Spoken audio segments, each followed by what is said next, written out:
Hi, നമസ്കാരം. ഒരു വ്യക്തി എന്ന നിലയിൽ നമ്മൾ ഏറ്റവും കൂടുതൽ ഇമ്പോർട്ടൻസ് കൊടുക്കേണ്ട ഒരു കാര്യമാണ് നമ്മുടെ മാനസിക ആരോഗ്യം. മെന്റൽ ഹെൽത്ത് നല്ലതാണെങ്കിൽ ഫിസിക്കൽ ഹെൽത്തും നന്നായിരിക്കും. കാരണം രണ്ടും പരസ്പരം ബന്ധപ്പെട്ടിരിക്കുന്നു. ബേസ് നല്ലതാണെങ്കിൽ സ്ട്രക്ചർ നല്ലതായിരിക്കും എന്ന് പറയുന്ന പോലെ തന്നെ മെന്റൽ ഹെൽത്തിന്റെ ബേസ് ആയിട്ട് പ്രവർത്തിക്കുന്ന ഒരു 5 കാര്യങ്ങളെ പറ്റിയാണ് ഈ വീഡിയോയിൽ ഞാൻ ഉൾപ്പെടുത്തിയിട്ടുള്ളത്. ഈ 5 കാര്യങ്ങൾ പ്രാക്ടീസ് ചെയ്യുന്നതിലൂടെ നമ്മുടെ ജീവിതത്തിൽ ഉണ്ടാകുന്ന സകലമാന ചലഞ്ചസിനെയും നമുക്ക് വളരെ ഈസി ആയിട്ട് മാനേജ് ചെയ്യാനായിട്ട് പറ്റും. സാധാരണ നമ്മുടെ ജീവിതത്തിൽ ഉണ്ടാകുന്ന പ്രശ്നങ്ങൾ എന്ന് പറയുന്നത് ഒന്ന് പലവിധ കാരണങ്ങളാലുള്ള സ്ട്രെസ്, രണ്ട് റിലേഷൻഷിപ്പിൽ ഉണ്ടാകുന്ന പ്രശ്നങ്ങൾ, മൂന്ന് പേഴ്സണൽ ഗ്രോത്തിന് ഇംപ്രൂവ് ചെയ്യാൻ പറ്റാത്ത ഒരു അവസ്ഥ. ബേസായി നിൽക്കുന്ന ഈ 5 കാര്യങ്ങൾ പ്രാക്ടീസ് ചെയ്യുന്നതിലൂടെ stress management, improving relationship and personal growth ഈ 3 കാര്യങ്ങൾക്കും പെർഫെക്റ്റ് പ്ലാൻ ക്രിയേറ്റ് ചെയ്യാനായിട്ട് നമുക്ക് സാധിക്കും. മെന്റൽ ഹെൽത്തിന്റെ ബേസ് ആയിട്ട് നിൽക്കുന്ന 5 കാര്യങ്ങളിൽ ഒന്നാമത്തേതാണ് കണക്ഷൻസ്. നമ്മൾ എപ്പോഴും സോഷ്യലി പോസിറ്റീവ് ആയിട്ടുള്ള സ്ട്രോങ് ആയിട്ടുള്ള കണക്ഷൻസ് ഉണ്ടാക്കണം. അത് നമ്മുടെ സ്ട്രെസ് കുറയ്ക്കാനും ഒറ്റപ്പെടൽ ഇല്ലാതാക്കാനും നമുക്കൊരു സപ്പോർട്ടായിട്ടും പ്രവർത്തിക്കും. രണ്ടാമത്തെ കാര്യമാണ് compassion. Being kind to self and others.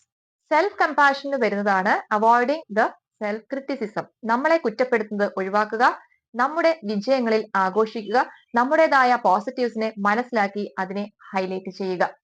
Compassion towards അതേഴ്സിൽ വരുന്നതാണ് ആശ്വാസ വാക്കുകൾ പറയുന്നത്, മറ്റുള്ളവരെ കഴിയുന്നത് പോലെ ഹെൽപ്പ് ചെയ്യുന്നത്. ഇത് നമ്മുടെ ആങ്സൈറ്റി, സ്ട്രെസ്, ഡിപ്രഷൻ കുറയ്ക്കുകയും സോഷ്യൽ ഇന്ററാക്ഷൻ ഇംപ്രൂവ് ചെയ്യുകയും ചെയ്യും. അത് നമ്മുടെ മെന്റൽ ഹെൽത്തിന് വളരെ പോസിറ്റീവ് ഇഫക്റ്റ് ആണ് കൊടുക്കുന്നത്. മൂന്നാമത്തെ കാര്യമാണ് കോപ്പിംഗ്. നമ്മുടെ ജീവിതത്തിൽ ഉണ്ടാകുന്ന ചലഞ്ചസ് അത് പല വ്യക്തികളും പല തരത്തിലായിരിക്കും മാനേജ് ചെയ്യുന്നത്. ആ മാനേജ് ചെയ്യാൻ ഉപയോഗിക്കുന്ന സ്ട്രാറ്റജീസ് ആൻഡ് സ്കിൽസ്, ഇതിനാണ് കോപ്പിംഗ് മെക്കാനിസം എന്ന് പറയുന്നത്. കോപ്പിംഗ് മെക്കാനിസം പോസിറ്റീവ് ആയതും നെഗറ്റീവ് ആയതും ഉണ്ട്. നമ്മൾ എപ്പോഴും നമ്മുടെ ജീവിതത്തിൽ പ്രശ്നങ്ങൾ ഉണ്ടാകുമ്പോൾ നമ്മൾ പോസിറ്റീവ് ആയിട്ടുള്ള കോപ്പിംഗ് മെക്കാനിസംസ് ആണ് തിരഞ്ഞെടുക്കേണ്ടത്. ഒന്നാമത്തേതായിട്ട് നമ്മൾക്ക് അത് മാനേജ് ചെയ്യാൻ പറ്റുന്നില്ലെങ്കിൽ പ്രൊഫഷണൽസിന്റെ അഭിപ്രായം അല്ലെങ്കിൽ ആ ഒരു സഹായം തേടുക എന്നുള്ളത് തന്നെയാണ്. രണ്ടാമതായിട്ട് ഫിസിക്കൽ എക്സസൈസസ്, മൈൻഡ്ഫുൾനെസ് പ്രാക്ടീസ് ചെയ്യുന്നത്, സോഷ്യൽ സപ്പോർട്ട് ഒക്കെ ഇംപ്രൂവ് ചെയ്യുന്നത്, ഇതൊക്കെ ഈ ഒരു കോപ്പിംഗ് മെക്കാനിസത്തിൽ വരുന്ന കാര്യങ്ങളാണ്. ഇനി ചില വ്യക്തികളുണ്ട്, അവര് ജീവിതത്തിൽ പ്രശ്നങ്ങൾ ഉണ്ടാകുമ്പോൾ ആൽക്കഹോളിസം, ഡ്രഗ് അബ്യൂസ് ഇങ്ങനെയുള്ള കാര്യങ്ങളിലേക്ക് പോകുന്നത് കാണാം. ഇത് നെഗറ്റീവ് ആയിട്ടുള്ള കോപ്പിംഗ് മെക്കാനിസംസ് ആണ്. അതൊരിക്കലും നമ്മുടെ ജീവിതത്തിൽ പ്രാക്ടീസ് ചെയ്യരുത്.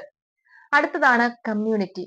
നമ്മൾ എപ്പോഴും ഒരു വലിയ ഒരു കമ്മ്യൂണിറ്റിയുടെ ഭാഗമാകാനായിട്ട് നോക്കുക, അതിലെ ആക്ടിവിറ്റീസിൽ ഇൻവോൾവ് ആകുക. ഇത് നമ്മുടെ മെന്റൽ ഹെൽത്തിന് വളരെ വലിയൊരു പോസിറ്റീവ് ഇഫക്റ്റ് ആണ് കൊടുക്കുക.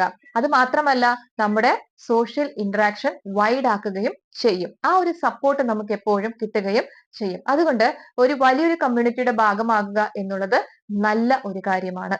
അടുത്തൊരു കാര്യമാണ് ലാസ്റ്റ് കെയർ.